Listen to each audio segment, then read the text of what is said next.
5월은 가정의 달입니다. 이러므로 저는 오늘 여러분과 함께 당신의 가정은 건강합니까? 이 제목으로 은혜를 나누고자 합니다.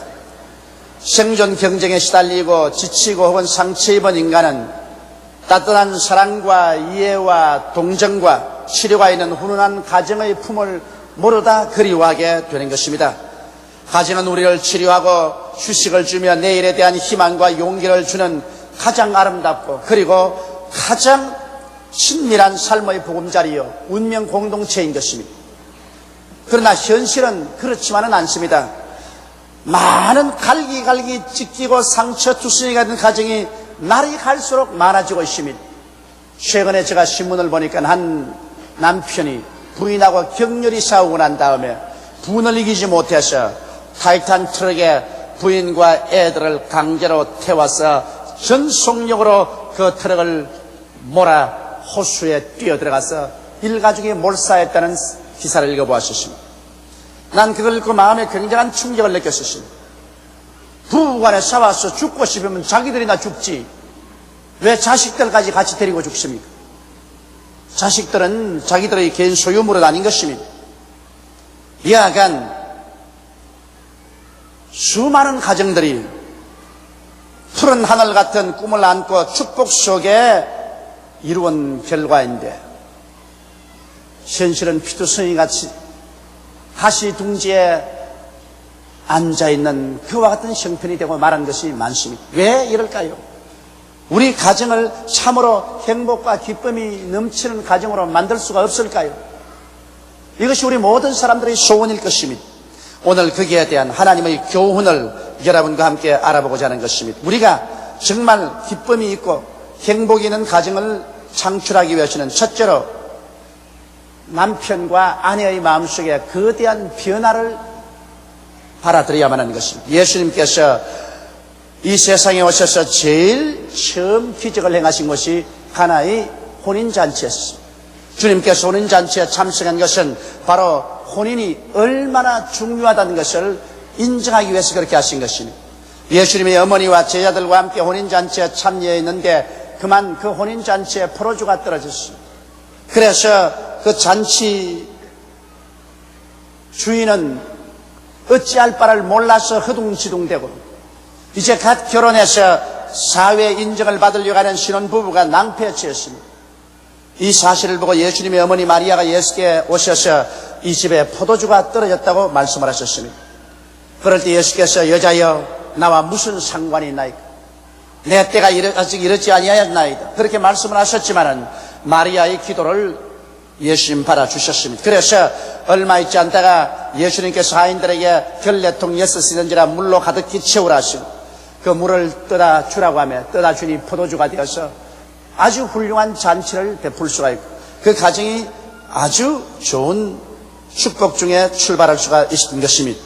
오늘 이것은 깊은 상징적인 의미가 있습니다.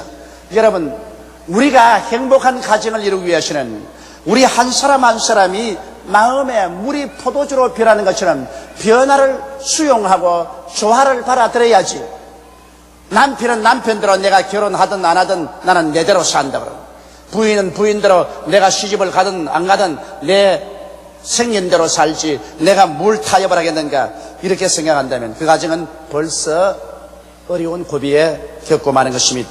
왜냐하면 여러분 한 남자와 한 여자가 합쳐서 한 가정을 이룬다는 것은 그 자체가 벌써 굉장한 모험입니다. 왜냐하면 그 두 사람은 서로가 다른 것이 정상인 것입니다. 부부간의 성장 환경이 다르므로 사람들은 자라날 때 그 인격의 큰 형성을 체험하게 됩니다. 이러므로 환경이 다르니까 인격적인 형성도 다릅니다. 교육 정도가 다르므로 그들이 사회를 바라보고 세상을 바라보는 척도가 다릅니다. 또 남녀의 심리적 육체적인 실존이 다르기 때문에 마음의 모든 희노애락의 감정이 다릅니다. 또 그뿐 아니라 꿈과 희망도 다르고 성품과 개성도 다릅니다. 이러므로 한 남자와 한 여자가 연합하여 한 가정을 이룬다는 것은 굉장한 모험인 것입니다. 그리고 반드시 다른 것이 정상적인 것입니다. 이러므로 서로 만나서 변화를 가져와야 아름다운 가정이 이루어질 수 있는 것입니다. 연애할 때 가졌던 정열적인 색안경으로 보면은 모든 것이 아름답기만 보이지만은 실제 결혼해서 부부가 되어서 한 지붕 밑에 삶이 한 솥에 밥을 먹게 되면 제일 먼저 발견하는 것이 우리가 이처럼 다른 줄 몰랐다는 것입니다. 사람들은 서로 그렇게 다릅니다. 여러분, 그러므로 가정의 형성에는 서로를 수용하고 조화시키는 큰 변화가 요구되는 것입니다. 만일 변화를 가져오지 못하면 그 가정은 대단한 어려움에 봉착하게 되는 것입니다. 나는 작년에 텔레비 촬영을 위해서 제주도에 갔댔는데 그 모 호텔의 지배인이 나보고 그런 말을 해요. 봄, 가을이면 신혼부부로서 제주도가 막 뒤덮이는데 자기가 호텔 지배인으로서 가만히 보니 신혼에 와서 싸우는 부부가 굉장히 많다는 겁니다. 신혼 첫날부터 그냥 울고 고함을 치고 싸우고, 그러고 신혼기간이 끝나고 난 다음 집으로 돌아갈 때 같이 안 가고 남편은 남편대로 떠나고 아내는 아내대로 떠나는 사람이 많다고. 신혼 첫날부터 싸우는 사람들이 있다는 것입니다. 이것은 우리 사람들이 그만큼 서로 다르다는 것을 알아야 됩니다.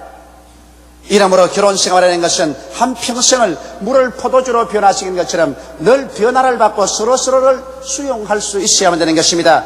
그렇지 않으면 서로 상대에 대하여 깊이 실망하고 맙니다. 아무리 이상적인 남편과 아내가 모였다고 하더라도 얼마 있지 않냐면 남편은 속으로 아내에 대해서 실망하고 아내도 남편에게 실망하는 것은 당연한 이치인 것입니다. 이 세상에 자기 이상에 맞는 남자, 이상에 꼭 맞는 여자가 있을 수가 없는 것입니다. 그 실망을 빨리 해결하지 아니하면 서로 점점 멸시하거나 경멸하거나 미워하게 되는 것입니다. 겉으로는 행복한 것 하면서 속으로는 서로 상대를 멸시하고 경멸하고 미워하면서 속으로 골망하고 있는 것입니다. 이것을 빨리 치료하지 않으면 점점 상호간 무관심하게 되는 것입니다. 남편은 아내를 무관심하게 생각하고 아내도 남편에 대해서 무관심하게 되는 것입니다. 그리고 전적으로 이기주의로 살게 되는 것입니다. 이제 너는 너고 나는 나다. 그저 같이 밥 먹고 같이 살지 애정이라는 것은 사라져버리고 말고 대화도 끝나버리고 마는 것입니다. 이렇게 되기 때문에 많은 가정이 얼음장같이 되고 혹은 깨어지기도 하는 것입니다.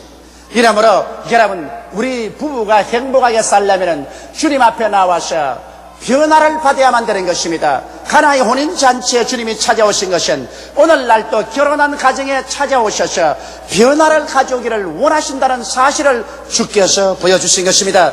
이러므로 가나의 혼인잔치에 주님께서 결례통 6에 물을 채우라는 것처럼 여러분과 나의 마음속에 하나님의 말씀으로 채워야 됩니다. 부부간에 하나님 앞에 모여서 성경을 펼쳐놓고 같이 성경을 읽으면서 마음속에 하나님 말씀으로 채우고 함께 하나님께 간절히 기도하며 서로 대화를 통해서 이해하려고 애를 쓰고 좋아하려고 애를 쓰면서 이해가 되지 않은 점, 조화가 되지 않은 점은 서로 변화를 바라서 이해되고 조화될 수 있도록 하나님 앞에 변화시켜 주기를 간절히 기도할 때 오늘날도 물을 포도주로 변화시킨 그 예수님이 여러분과 나의 영혼 속에 들어와서 인격적인 변화를 시켜 주시는 것입니다.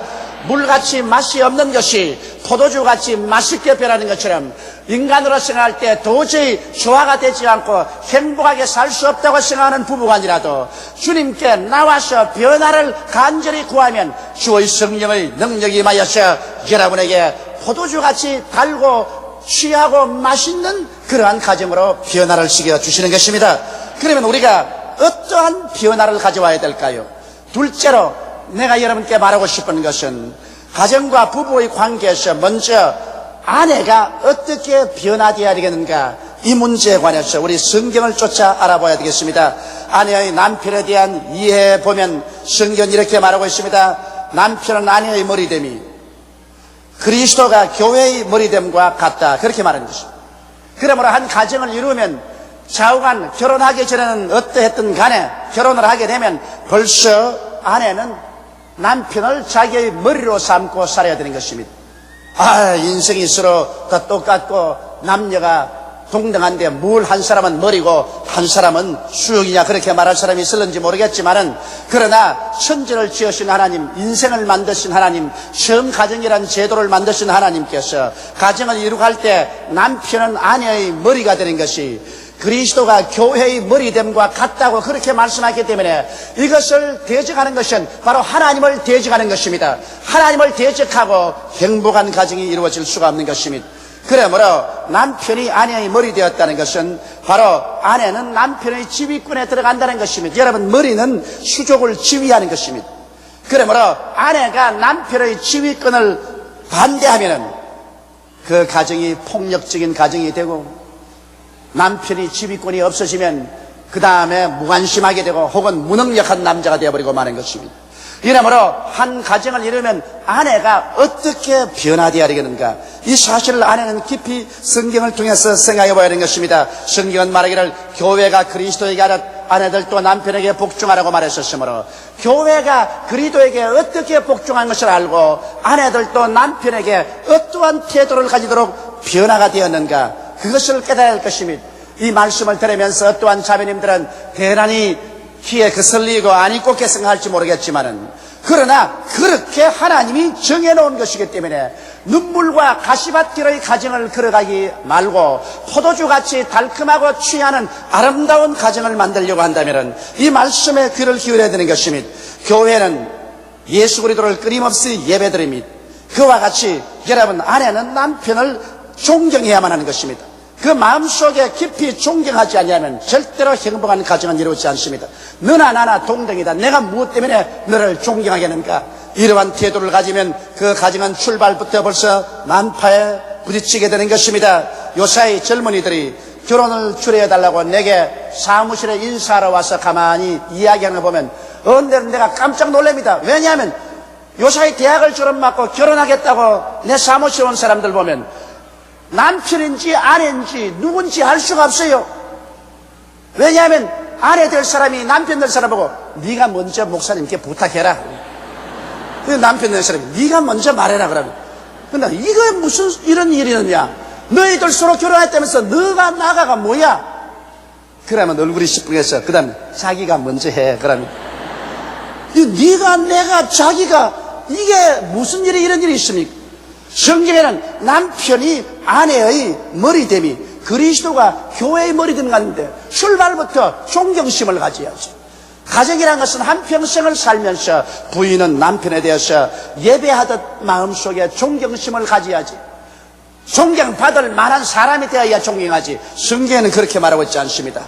존경할 사람이 되었든 안 되었든 존경하라는 것입니다. 이것은 아내가 남편에게 대한 근원적인 태도입니다. 이런 태도적인 변화가 와야 돼요. 그 다음, 교회는 예수 그리스도를 끊임없이 찬양합니다. 그리스도에게 감사하고 찬양합니다. 이처럼 아내도 남편에게 늘 감사하고 남편의 장점을 들어서 찬양할 줄 알아야 됩니다. 뭐 내가 찬양을 해요? 그럼요, 찬양을 해야지요. 이것이 부인이 반드시 해야 될 일이지요. 남편 결점만 자꾸 찾아서 말하고 바가지만 끌지 말고 남편을 감사하게 생각하고 늘 감사하다고 말하고 남편의 장점을 들어서 자꾸 찬양을 해야 돼요. 한 10년 동안 가정이 싸우다가 파괴 위기에 처한 한 가정이, 그 자매님이 저희 설교집을 읽고 난 다음 크게 변화되어 새로운 가정으로 되었다는 간증을 제게 편지로 보낸 적이 있습니다. 그 편지에 보니까 자매님이 내 책을 읽고 난 다음에 아내가 남편에게 해야 될 것은 남편의 잘난 점을 언제나 들어서 칭찬을 하고 격려를 해준다, 이 말씀을 읽고 자기 남편을 한번 칭찬해 주려고 가만히 생각해 보니까 잘난 게 하나도 없더랍니다. 10년을 살았는데 못난 것을 말하려니까 머리끝부터 발끝까지 다 말하겠는데 잘난 것은 아무리 쳐도 하나도 없더랍니다. 자기도 놀랐답니다. 그러니 얼마나 그동안에 남편을 멸시하고 경멸하고 남편에 대해서 대항하며 살았다는 것을 스스로 자인할 수밖에 없더랍니다. 그러나 저희 성경을 해석한 설교집을 읽고 난 다음에 마음에 깊이 뉘우치고 오늘부터 하루에 한 번씩 우리 남편의 잘난 점을 들어서 칭찬을 해야겠다. 그렇게 하고 저녁에 이제 남편이 들어와서 옷을 갈아입고 저녁 식사를 하려고 텔레비 앞에 앉으시고 여느 때와 같이 그 두 사람은 무관심으로 살아가고 있어요. 근데 남편 곁에 앉아가지고서 여보, 오늘 당신 목욕 갔다 왔어? 그러니까 남이야 갔다 오든 안 가든 네가 무슨 상관이야? 아예 텔레비에 눈도 안 떼고 그러고 있거든요. 아, 내가 그렇게 묻는 것은 여태까지는 당신하고 살아도 당신에게 나 무관심했는데 오늘 내가 가만히 옆에 앉아보니까 얼굴이 그렇게 보송보송하고 매끈하고 옷이 그렇게 몸에 맞아서 아예 핸섬해. 난 당신이 그렇게 아주 미남인 줄 몰랐어. 그러니까 텔레비전을 보다 말고 휙 돌아서 보더랍니다. 보면서 아니 갑자기 왜 노적 이야기를 하더랍니다. 노적이 아니야. 10년 동안 난 당신하고 살면서 무관심하고 살았는데 오늘쯤에 가만히 쳐다보니까 야 우리 남편 참 미남이구나 감동이 된다. 그러니까 하늘을 쳐다보고 웃더랍니다. 끌끌 웃더니만 그렇게 흡족한 마음으로 또 앉아서 텔레비를 보더랍니다. 그래서 자기는 방 안에 들어와서 꿀 앉아서 하나님 감사합니다. 성공했습니다.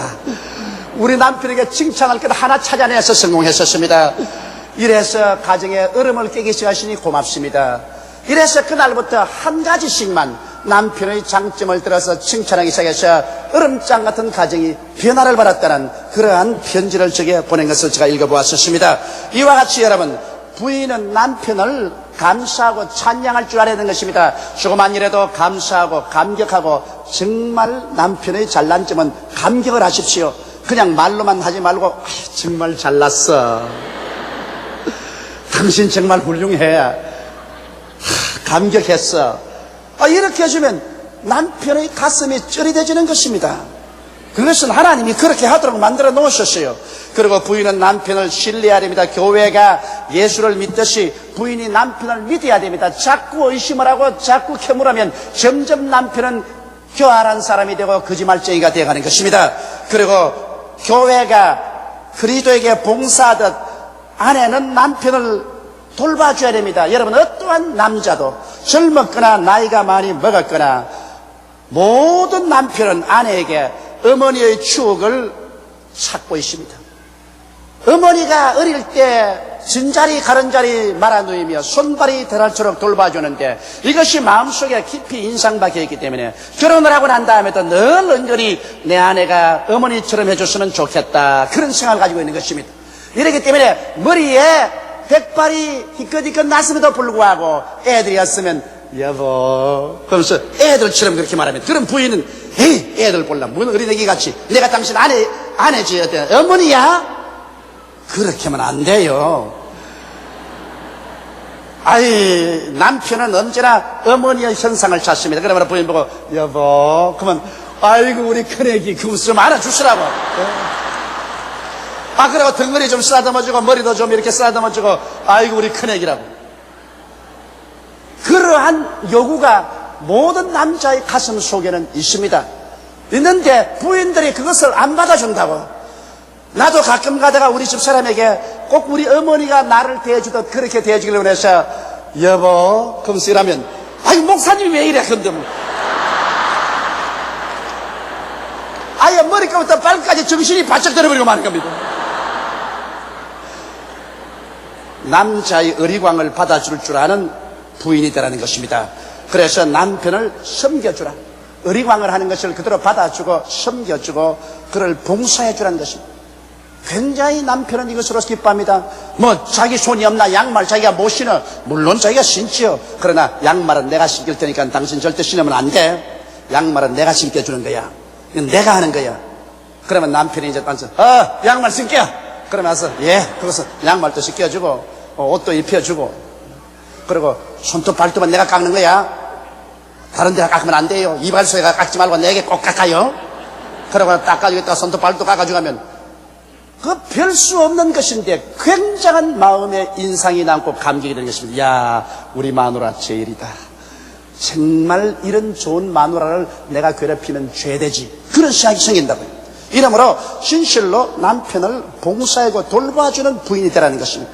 그리고 남편을 모든 면에 사랑하고 무슨 말을 하거든 복종을 하십시오. 여기 순종이란 말은 하고 싶으면 하고 안 하고 싶으면 안 할 수 있지만 복종이란 말은 무조건 하고 따라가라는 것입니다. 남편이 말을 하거들랑 내 마음에 좀 거슬려도 뭐 당신이 옳습니다. 따라가 보지요. 먼저 남편에게 내 지혜를 나누어 주고 총명을 나누어 주고 인원 많이 하고 일단 남편이 결정하거들랑 두말 하지 말고 따라가라는 것입니다. 자꾸 사사건건이 남편 하는 말을 탁탁 받고 내 의견을 말하면 그만 남편이 집에서 떠나가고 마는 것입니다. 이러므로 남편에게 복종하는 것입니다. 이야, 조 목사님이 오늘 우리가 노예가 되려고 가르치는가 보다, 그렇게 생각할 부인들이 있을는지 모르겠지만은 이것은 조목사의 말이 아니고 하나님의 말씀인 것입니다. 하나님께서 그렇게 가르치는 것입니다. 하나님이 가정을 지어 놓으시기 때문에 부인이 이와 같은 변화를 갖고 오지 아니하면 절대로 가정의 조화와 수용이 안 된다는 것입니다.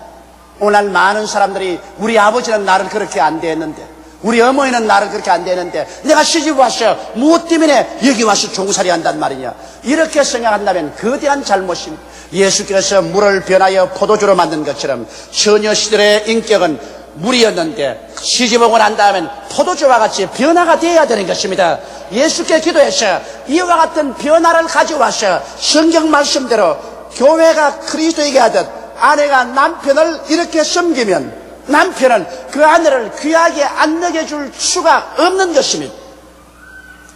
그 다음 셋째로, 또 가정과 부부의 관계에서 남편의 위치도 우리가 알아야 되는 것입니다. 성경에는 말하기를 아내의 머리로 남편은 아내를 책임져야 한다고 말하고 있는 것입니다. 머리는 몸을 책임집니다. 머리는 몸을 지도하고 보호하고 양육하고 몸을 편안하게 해야 될 책임이 있는 것입니다. 그러므로 어느 가정의 남편도 일단 결혼했으면 그 남편은 그 부인과 가정을 지도해야 되고 보호해야 되고 양육해야 되고 편안하게 만들어야 하는 것입니다.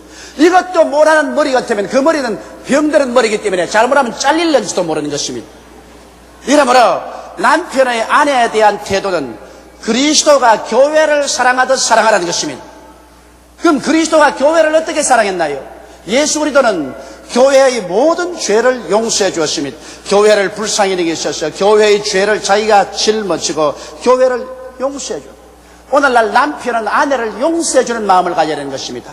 자기의 고향집을 떠나서 친정을 떠나서 남편 하나 믿고 시집 왔으니 모든 것이 어색하고 낫습니다. 그런 가정에 들어왔거들랑 남편은 부인의 모든 결점을 다 덮어주고 용서해주고 불쌍히 여겨야 되는 것입니다.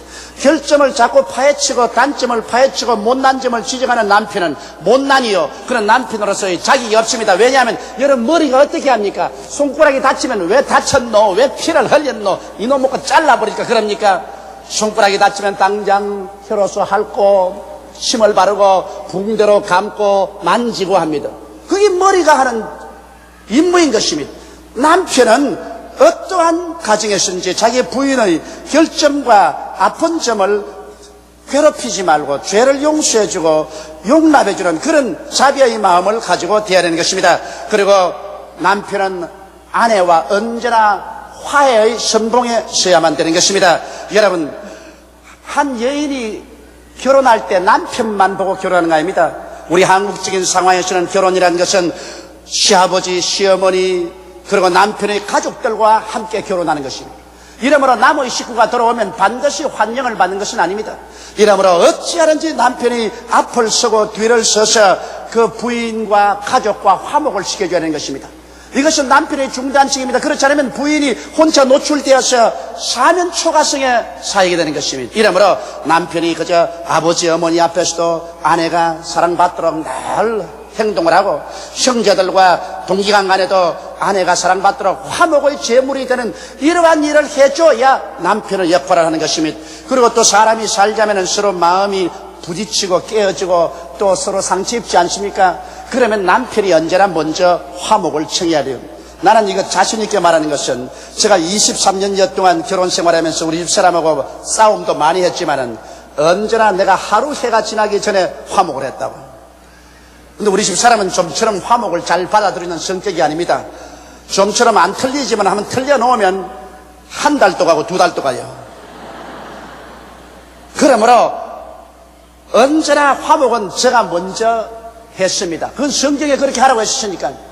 그러면 잘못했으면 내가 잘했든 잘못했든 무조건 잘못했다 그래요. 왜냐하면 부인하고 싸워서 이긴들 무슨 이익이 있으며 진들 무슨 이익이 있습니까? 이기나 지나 찬밥 먹기는 일반이니까. 그러므로 빨리 화해하는 것이 좋다고. 빨리 화해. 그래서 저는 대개 이렇게 화해를 해요. 우리 집사람이 와서 여보 그러지 마, 내가 잘 못했어. 살면서 그럴 수도 있지 않느냐, 이해를 해줘야지. 그럼 왜 이래? 왜 이래? 그러면 야 오늘 말이야 우리 같이 외식하자. 오늘 내가 맛있는 데 들어가서 멋있게 대접할 때 당신 혼자 먹어. 나는 안 가. 그러면 내가 가서 옷장에 가서 좋은 옷 내가 딱 봐서 딱 가지고 와서 자 이거 입어. 이거 아주 멋있어. 이거 입으면 안 입어. 그러면 좀 간지러줘요. 간지러줘. 그래 가지고서 옷을 입혀가 손잡고 가자. 오늘 당신을 위해서 오늘 한번 아주 멋있는 우리 식당에 가서 먹자. 그럼 못 익은 듯이 따라 나오지만은 그로서 화목이 되어버리고 마는 것입니다. 여러분, 가와 만사성이라고 가정이 화목해야 모든 일이 되지, 가정이 화목되지 않으면 아무것도 손에 잡히지 않습니다. 이러므로 남편이 먼저 앞서서 화해를 해야 되는 것입니다. 그리고 남편은 예수께서 교회를 치료한 것처럼 치료해야 됩니다. 이 세상에 상처 입지 않은 사람이 누가 있습니까? 여자는 남자보다 약한 그릇이기 때문에 상처를 입습니다. 그러므로 위로해주고 상처 있을 때 고쳐주고 문제를 가졌을 때 같이 짊어지고 그 문제를 해결해 주어야 되는 것입니다. 이것이 남편이 한 역할인 것입니다. 여자는 연약한 가운데서 자기 마음이 상처 있고 고통을 당할 때 이것을 남편에게 말해도 남편이 못 들은 채하고 오히려 남편이 꾸중을 하고 짓밟아버리면 그때로부터 마음속이 적개심이 생기고 골마지기 시작하는 것입니다. 이러므로 어떠한 일이 있든지 모두 다 남편에게 상의하게 하고 그리고 치료시키려고 애를 쓰고 같이 짐을 지려고 애를 쓰면 굉장한 감격을 느끼고 더 헌신적인 사랑을 할 수 있게 되는 것입니다. 그리고 또 남편은 아내에게 축복이 되어야 돼요. 예수님이 교회를 위해서 저주를 짊어지고 아브라함의 축복을 준 것처럼 아내가 축복을 받도록 해야 되는 것입니다. 그러므로 결혼하고 들어오고 난 다음 남편이 있는 힘을 다해서 자기 힘이 미치는 한도 내에서 아내의 소원을 이루어줘야 되는 것입니다. 아내가 무엇을 소원한지 너는 우리 집에 왔으니까 이제는 끝장이다. 그렇게 하면 안 돼요. 대개 남자들이 거짓말을 많이 했기 때문에 평생을 여자들이 마음속에 원한의 칼을 품고 살게 만듭니다. 그건 왜냐하면 결혼하기 전에 너 우리 집에 결혼하면 교회도 내 같이 따라가주마. 너 결혼하면 학교 공부 시켜주고 말고 공부 시켜주지. 그 결혼하고 나면 너 원하는 거 해주지 해놓고 난 다음 딱 결혼하고 집에 들어오면 여보 나 그러면 이제는 우리 집에 시집 온 거야. 옛날에 연애했다는 말은 다 없어. 공부는 무슨 공부. 잔소리 말고 일이나 해. 그때부터 마음속에 원한의 칼을 품습니다. 사람을 내가 이렇게 대접하겠냐. 원한의 칼을 품어요. 그래서 그 결과로 한평생을 살면서 사이가 좋지 않게 되는 것입니다. 여자들은 여러분 원한을 품고 있으면 원수 갚을 날이 옵니다. 나이가 50이 되고 60이 되면 여자는 강해지고 남자는 약해집니다. 세월이 흘러가면 점점 원수 갚을 날이 와가지고서 나중에 백발이 되면 그때는 박살 나는 거예요. 남자가 별 도리 없이 박살 나요. 그냥 그때가 되면은 부인이 아들네 집에 가서 다 주워서 갖다 먹여주고 돌봐주지 아니하면 남자는 혼자 늙으면 늙을수록 천해지고 부인은 늙으면 늙을수록 귀해집니다. 젊을 때 잘해놓아야 늙을 때 부인이 앞을 막고 뒤를 막습니다. 나는 이런 이야기를 들었어요.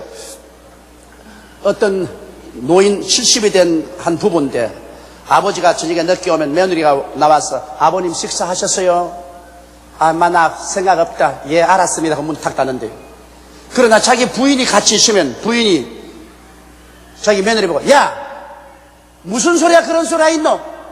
아버님이 늦게 오면 입맛이 없어서 식사를 못한다 하더라도 네가 차려와야지. 노인이 끼니를 놓치면 되냐? 밥 차려오느라. 그래 밥 차려오면은 아니 노인이 끼니를 놓치면 어떻게 하노? 입맛이 없어 먹어야지. 부인이 앞서가지고서 밥상을 갖다 놓고 난 다음에 먹여준대요. 그 이야기를 하면서 이야 아무리 이쁜 며느리보다도 미운 마누라가 낫더라. 사실 그렇습니다. 여러분 부인이 있어서 앞을 뒤를 돌봐주지 않으면 남자는 나이 먹으면 형편이 없는 것입니다. 이렇기 때문에 언제나 젊었을 때 부인에게 축복이 되도록 잘해주고 부인의 소원을 이루어주면 늙어서 그 부인이 남편을 떠나지 않고 섬기는 것입니다. 또 예수님은 교회 천국을 준 것처럼 남편은 최선을 다해서 부인에게 천국과 같은 행복한 환경을 만들어줘야 하는 것입니다. 생활의 환경을요. 부인이 부엌에서 일하면 거친 손으로 어려우면 고무장갑이라도 사다 주고 냉장고라도 갖다 주고 소재기라도 사다 주고 돈이 없으면 할 수 있지만 있는 한도 내에서 부인에게 행복하게 살 수 있도록 나는 이 집에 시집 와서 천국같이 살았다. 정말 나는 후회할 것이 없다. 이렇게 만들어주는 것이 남편의義務라고 성경은 말하고 있는 것입니다. 부인이 한평생을 살고 남은 것은 티나 주름 잡힌 것밖에 없고 괴재한 몰골로 남게 되면 이것은 남편의 수치입니다. 남편은 그 부인이 시집 와서 마지막 이 세상에서 헤어질 때까지 티나 주름 잡힌 것이 없이 영광스러운 아내로 마음도 활짝 피고 생활도 활짝 피어서 일어나는 그와 같은 아내를 만들어 주어야만 되는 것입니다. 이것이 남편의 본부인 것입니다. 남편이 자기 아내에게 할 일은 하나도 안 하면서 아내에게 일방적으로 요구만 한다면 이것보다 더 이기주의고 비겁한 일은 없는 것입니다. 그렇기 때문에 많은 가정이 깨어지는 것입니다. 오늘날 가정이라는 것은 예수님께서 가나의 혼인잔치에 물을 변하여 포도주로 만든 것처럼 남편도 변화를 받기를 원하고 아내도 변화받을 각오를 해서 하나님 앞에서 자기의義務를 깨닫고 변화를 받아 그것을 실천하게 될 때 행복한 가정이 이루어질 수가 있는 것입니다. 행복과 기쁨이 넘치는 가정을 이루기 위하여는 가정의 기초인 부부의 관계처럼 중요한 것은 없습니다. 부부의 관계는 다른 어떤 인간관계보다도 더욱 섬세하고 예민한 것입니다. 다른 어떤 인간관계보다 더 서로 이해하려고 애를 쓰고 동정하며 용서하고 사랑하기 위하여 줄기차게 노력하고 나갈 때 하나님께서 같이 하셔서 변화의 역사를 주심으로 포도주같이 취하고 로맨틱하고 맛있고 기쁘고 즐거운 삶을 살 수 있게 되는 것입니다. 나는 어저께 뉴욕에서 한 통의 편지를 받았었습니다. 우리 한국 사회에서는 아주 잘 사는 한 부부인데 제가 전도해서 예수를 믿게 됐습니다.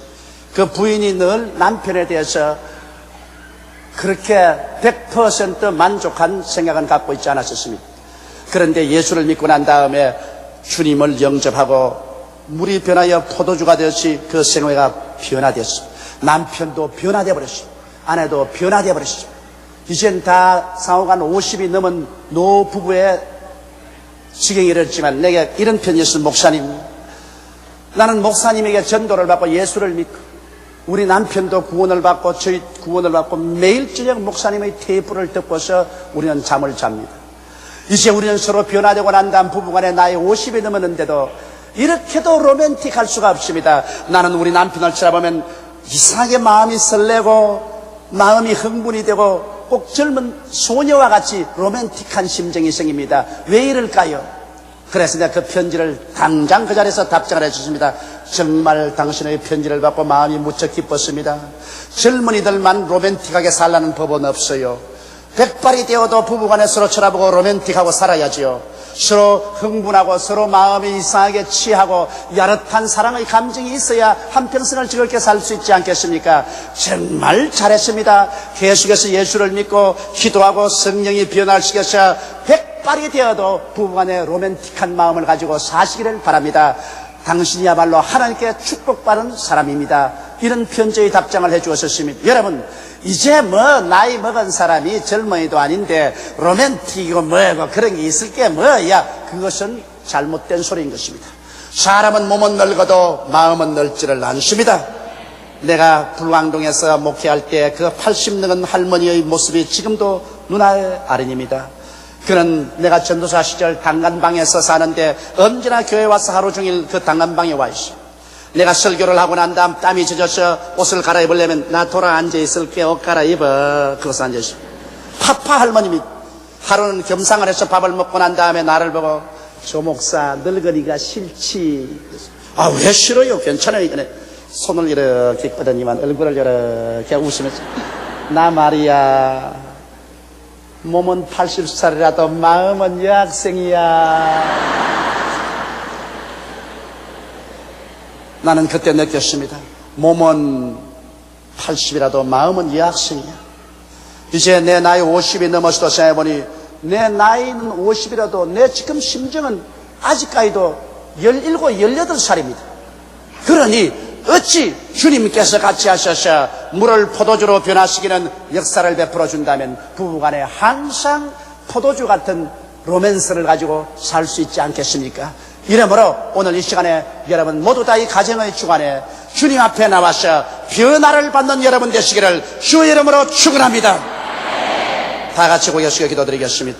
살아계시고 거룩하신 우리 아버지 하나님, 남편과 아내가 가정을 이루어서 사는 것은 바로 예수 그리스도가 우리 남편 되고 우리가 그 아내 된 그림자인 것이오니 내 아버지 하나님이시여 우리 실체의 천국에 들어가서 예수님과 함께 참 행복한 삶을 살게 될 것인데 그 그림자로서 이 땅의 가정을 정말 행복하게 만들어 갈 수 있는 우리들이 되게 도와주시옵소서.